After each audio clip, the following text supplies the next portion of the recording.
Assalamu alaikum. I get notifications when you post videos, inshallah. I will see this one as you post it. The text in the Quran 86:7, يَخْرُجُ مِنْ بَيْنِ الصُّلْبِ وَالتَّرَائِبِ. It emerges / appears from between the spine and the rib bones. Is this stating that semen derives from this area? What does the scholars agree on? And what is your personal opinion if you wish to clarify? Thank you again. I'm Mansoor Hafiz from Philly, but now I live in Delaware. Wa alaikum assalam wa rahmatullahi ta'ala wa barakatuh.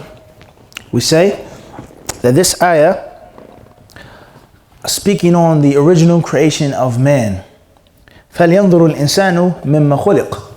Let man look at what he's created from. Man who's arrogant, who's pompous, man who thinks he knows everything, he can do anything, he doesn't need anything, he doesn't need anybody. Man who's conceited, stuck up, and full of himself. Man who may oppress another human being. Man who can become tyrannical. Man who becomes infatuated with things of the world.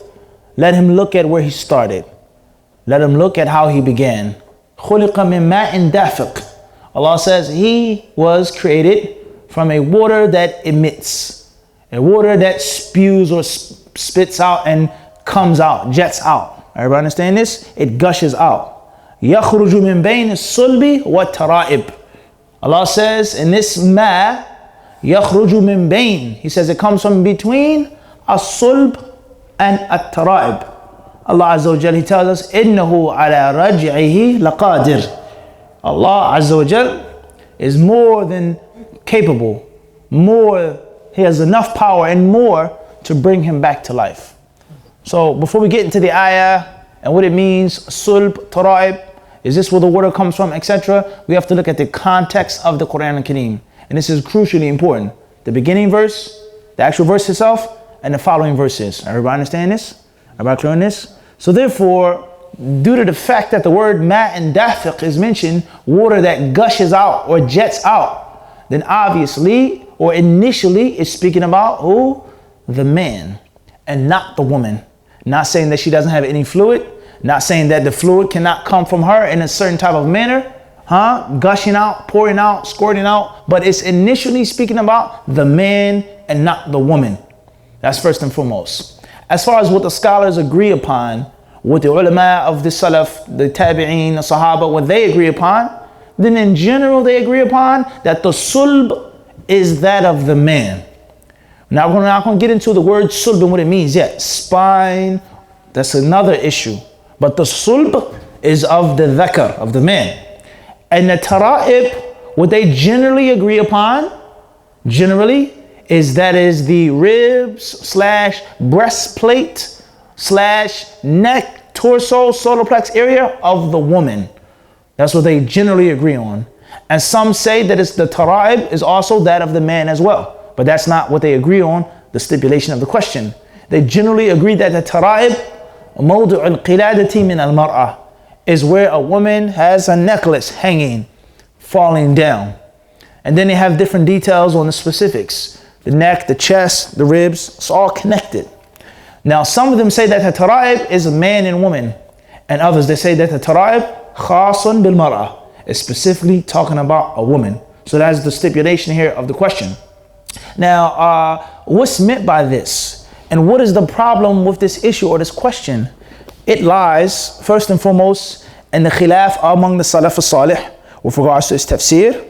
And secondly, with regards to modern medicine and the study of the anatomy and biology and things like this. Because a person says semen, sperm, seminal fluid, prosthetic fluid, or whatever the case may be, it does not come from your sulb, which is an issue when we get into the translation. Someone says it doesn't come from the back. It doesn't come from the back, but it's well known that it is produced and it comes from the testicles, the genitalia. Okay, so that's one issue. Another issue is what's meant by the word sulb. Is that a valid translation, spine? Or does the word sulb mean loins? And if you say that it means loins, then it's a whole different issue of discussion. Rather, if you want to get even deeper and even more technical, as we always try to say, with regards to language, is not to be separated from what? Culture. Language is not to be separated from what? Culture. They go hand in hand.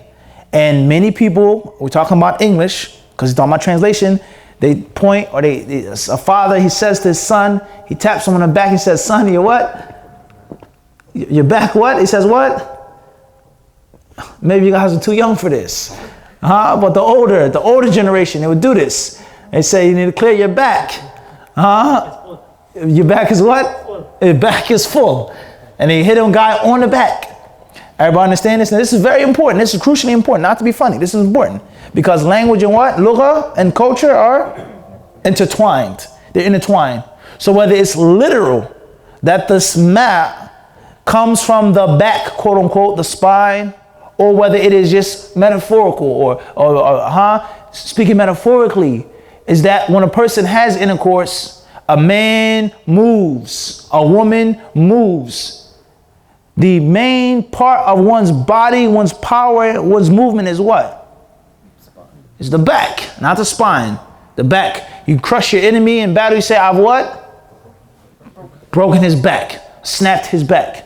Everybody understand this? He can't move anymore. It's nothing that he can do. His hands, his arms, his feet, they're all fine. But his back is what?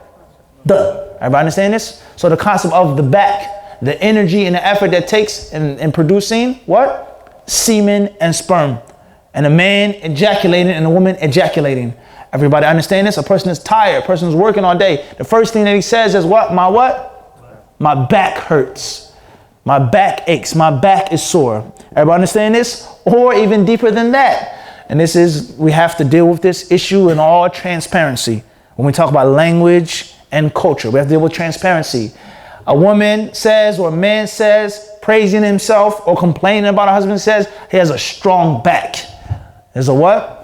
A strong back, meaning that he performs sexual intercourse in a what? A good manner. In a what?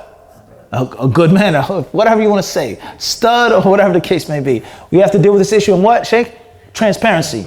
Everybody understand this? So Allah says that this fluid comes from the what? The sulb. So therefore, that's the first way of looking at it if it's the translation is valid, spine. And the other way of looking at it is that the water does not come from the spine, but because of the energy and effort, it is, sulb either means spine metaphorically, or sulb means loins. Means what? A loins, which is a total different concept, and the loins pertain to the genitalia. Everybody understand this? Whether it's this translation or not, this tafsir or not, there is no doubt that the two are what? Connected. The back and the genitalia are generally what? Connected. Now, let's move on to modern science or modern medicine and what the researchers and the experts say about this issue. Doctors who are Muslim who found that this is a means of attacking the Quran. And if you read about this issue, you'll find in detail they've attacked the Quran because of this. And they said that Muhammad's knowledge of the anatomy, Muhammad's knowledge of life was totally, horribly flawed. The Quran is false, it's a big lie, it's a joke. How does sperm, semen come from a man's back and a woman's ribs? Everybody understand this? Medical science, let alone the translation and the error in the translation, but they say modern medical science is that just the fluids, no doubt, of the man are initially contained in the genitalia, in his testicles. But they say, and I'm not an expert, so I don't know all of the terms and the words and the big super duper egghead terminology. That's not my thing. They say that there is a connection, major or subtle, between the back, between the tara'ib, these parts of the body, the nourishment, the woman's eggs, her ovary, and the things that emit from her, the sperm traveling, etc., with regards to these body parts. They say there's a connection. And that even though it rests in the testicles, it is somehow connected with the sulb. Whether you translate the sulb as backbone or loins. Everybody understand this? So at the end of the day, whether it's a translation issue, or whether it's an issue of tafsir, whether it's medical science, modern science, whatever the case may be, there is no contradiction, there is no flaw with the Quran al-Kareem. Either you've mistranslated it, you haven't discovered it, you haven't understood it, or you're not understanding the language and the understanding and the culture of Arabic and of English. Everybody understand this? So this is a summary of the issue. This is a what? A summary of the issue. Hopefully these detailed points, you can appreciate them, bid'inillah, and value them, and it'll make things clear for you. If you want more, then you're going to have to read more. First and foremost, if you have to make tahqiq of the meaning in Arabic and in Islam. What's meant by sulb? Aslabikum. Your aslab. Allah says about marrying children that come from your what? Aslab. Your backs or your loins. Everybody understand this? So there's no contradiction. And whenever someone attacks the Quran of the kuffar or the munafiqeen, or whenever a Muslim, a sincere Muslim, has a misunderstanding about the Quran, then it's going to come from one of these reasons. They don't have the proper knowledge in Arabic. They don't have the proper knowledge of what the tafsir of the Sahaba and the Tabi'een. They don't have a proper knowledge of English. Many people lack English. And we say this all the time. Du'at, imams, people that give talks and speech and they talk about others. He made a mistake. He made a khata. He's this, he's that. Akhi, you can't speak and understand English properly. You don't understand. It's not figurative, it's English, the lugha. And the Arabic language is not just the only language in the world that has culture and tastes. And that's a different discussion with regards to the inferiority complex of people that come from America and the UK with regards to learning Arabic.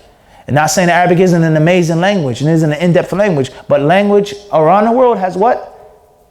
Has depth to it. So you need to learn English first. You need to understand the language that you claim to have and the culture of the people. And that's why we mention those colloquial cliches, those terms. And there lies no doubt those cliches, they come from what?